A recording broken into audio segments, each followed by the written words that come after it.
नमस्ते। आज के इस खास एक्सप्लेनेयर में हम एक बेहद ही साधारण लगने वाले विषय को बिल्कुल एक जासूसी नजरिए से देखने वाले हैं। जरा सोचिए, हमारे चारों ओर अनगिनत वस्तुएं हैं। अगर भौतिक गुणों की एक नीरस सी लगने वाली लिस्ट को रोजमर्रा की जिंदगी के लिए एक जासूस की गाइडबुक में बदल दिया जाए तो कितना दिलचस्प होगा। आज हम ठीक यही करने जा रहे हैं। अब अक्सर ये सवाल मन में आता है कि इस पूरी दुनिया में, ब्रह्मांड में लाखों करोड़ों अलग अलग चीजें हैं, तो कोई इन सबको एक साथ कैसे समझ सकता है? इतनी सारी चीजें, इतने सारे आकार और रंग, सच में ये एक बहुत बड़ी उलझन लगती है। लेकिन इसका एक बहुत ही शानदार समाधान है। अगर हम बिल्कुल वैज्ञानिकों की तरह सोचना शुरू करें और चीजों के विशिष्ट गुणों को बारीकी से देखना शुरू करें, तो इस पूरी अव्यवस्था को एक जादुई व्यवस्था में बदला जा सकता है। तो चलिए फटाफट आज के इस सफर का नक्शा तैयार कर लेते हैं।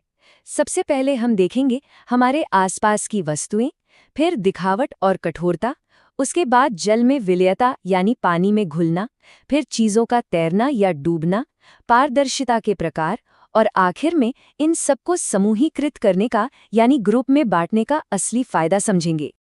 आइए शुरुआत करते हैं अपने पहले पॉइंट से, हमारे आसपास की वस्तुएं। हमारे आसपास की हर एक चीज किसी न किसी मटेरियल यानी पदार्थ से बनी है। मजेदार बात यह है कि केवल एक ही पदार्थ का उपयोग करके, जैसे लकड़ी को ही ले लीजिए, उससे हम कुर्सियां, मेज, बैलगाड़ी के पहिए और यहाँ तक कि साधारण पेंसिल भी बना सकते हैं। इसके उलट कई बार एक ही वस्तु को बनाने के लिए कई अलग अलग पदार्थों को मिलाना पड़ता है। जूतों का ही उदाहरण ले लीजिए, उसमें चमड़े और प्लास्टिक दोनों का बेहतरीन तालमेल देखने को मिलता है। आगे बढ़ते हैं अपने दूसरे पड़ाव पर, जो है दिखावट और कठोरता। अब इस स्लाइड में जो सबसे दिलचस्प बात है वो है चमक, जिसे विज्ञान की भाषा में द्युति या लस्टर कहा जाता है। किसी भी धातु की असली चमक को सबसे अच्छी तरह तब देखा जा सकता है जब उस धातु को बिल्कुल ताज़ा ताज़ा काटा गया हो या फिर उसे रेगमाल से रगड़ा गया हो। लोहा, तांबा या सोना, इन सब की असली पहचान इसी चमक से होती है।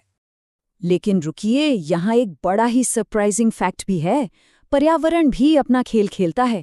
हवा और नमी के लगातार संपर्क में रहने से ये चमकदार धातुएं अपनी चमक पूरी तरह खो सकती हैं और एकदम धुंधली या डल दिखाई देने लगती हैं। इसका सीधा सा मतलब है कि कोई भी चीज़ बाहर से जैसी दिखती है, जरूरी नहीं कि उसके असली गुण भी वैसे ही हों। एक जासूस को हमेशा सतह के नीचे देखना ही पड़ता है। दिखावट के बाद अब बात आती है कठोरता की। इन दो बिल्कुल अलग चरम सीमाओं की मन ही मन तुलना करके देखिए। एक तरफ आपके पास स्पंज या रुई है, जिसे बहुत ही आसानी से दबाया या खरोचा जा सकता है। इन्हें हम कोमल पदार्थ कहते हैं। दूसरी तरफ पत्थर या धातु है, जिसे अगर दबाने की कोशिश की तो शायद उंगलियों में ही दर्द हो जाए। ये कठोर पदार्थ कहलाते हैं। ये एक बहुत ही स्पष्ट और महसूस किया जा सकने वाला अंतर है। चलिए अब आते हैं अपने तीसरे और बड़े ही जरूरी टेस्ट पर, जल में विलयता। इस वैज्ञानिक शब्द को समझना बहुत जरूरी है। विलय या सॉल्यूबल का सीधा सा मतलब है कोई भी ऐसा पदार्थ जो पानी में जाते ही अपना वजूद पानी के साथ मिला ले और पूरी तरह से गायब या घुल जाए। और ये टेबल हमें बहुत ही शानदार तरीके से दिखाती है कि अलग अलग चीजें पानी के साथ कैसे रिएक्ट करती हैं। नमक और चीनी तुरंत पानी में घुल जाते हैं, जबकि बालू या लकड़ी का बुरादा अविलेय होते हैं, वो कभी नहीं घुलते। लेकिन सबसे दिलचस्प खेल तो लिक्विड्स यानी द्रवों का है। तेल या मिट्टी का तेल पानी के साथ मिलने से साफ इनकार कर देते हैं और अपनी एक बिल्कुल अलग परत बना लेते हैं। इन्हें अमिश्रणीय द्रव कहा जाता है। अब विलयता की बात सिर्फ एक ग्लास में चीनी घोलने तक ही सीमित नहीं है दोस्तों, ये तो साक्षात जीवन से जुड़ा है। ऑक्सीजन गैस जल में विलय होती है और यही वो घुली हुई ऑक्सीजन है जिस पर सारे जलीय पौधे और जीव निर्भर करते हैं। इस एक गुण के बिना पानी के भीतर कोई जीवन संभव ही नहीं होता। ये इस बात का एक बहुत ही पावरफुल उदाहरण है कि पदार्थ के गुण इस दुनिया को कैसे चलाते हैं। अब रुख करते हैं अपने चौथे टेस्ट की तरफ, वस्तुओं का तैरना या डूबना।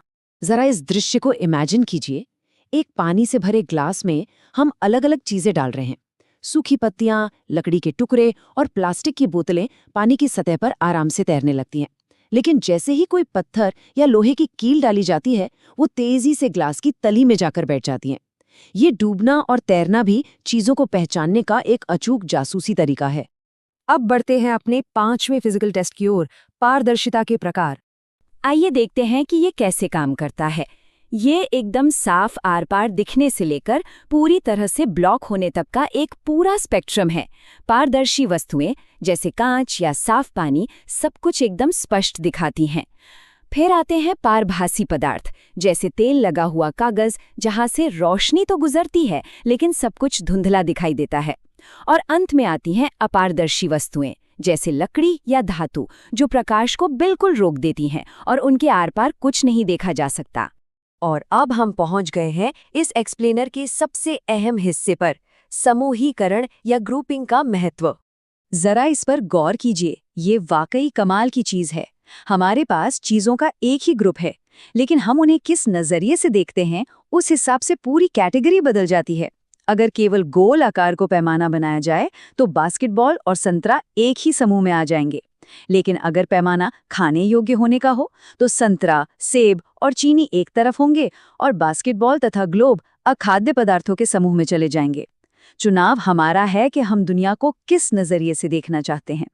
तो इन सब का जो क्रक्स या सबसे जरूरी पॉइंट है वो ये कि चीजों को अलग अलग ग्रुप्स में बांटना कोई बोरिंग काम नहीं है, बल्कि ये एक सुपर पावर है।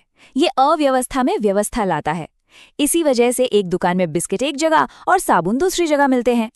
विज्ञान में ये हमें पदार्थों के गुणों का अध्ययन करने और गहरे पैटर्न खोजने में मदद करता है। जैसे कि ये समझना कि जो चीजें चमकदार होती हैं वे अक्सर बिजली की अच्छी सुचालक भी होती हैं। वर्गीकरण ही किसी भी नई खोज का पहला कदम होता है।